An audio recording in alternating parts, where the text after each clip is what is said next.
This is Tim from Your 6 Studios. Today in this video I'm going to show you how to turn off auto blocker on your Samsung phone. So if it's preventing you from downloading something from the store or something like that, or the internet, just go on over to the top right and go to settings. Go on down until we get to security and privacy. Scroll on down and you can see auto blocker right here. Keep your phone safe by blocking threats. So we can just turn it off. Then we can download like Fortnite or something like that. Now we might want to go to where it says unknown apps too. So let's just type in unknown. Go to install unknown apps. And then go on down here. And just turn on the method you're trying to download it from. So if you're downloading it from Google Chrome, just make sure this is accepted as a permission. And I think Samsung has their own internet browser, so we might want to turn that on too.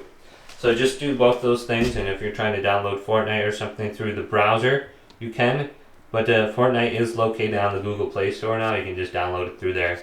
Well, hopefully this video did indeed help you out. Did leave it a big thumbs up and subscribe to my channel down below.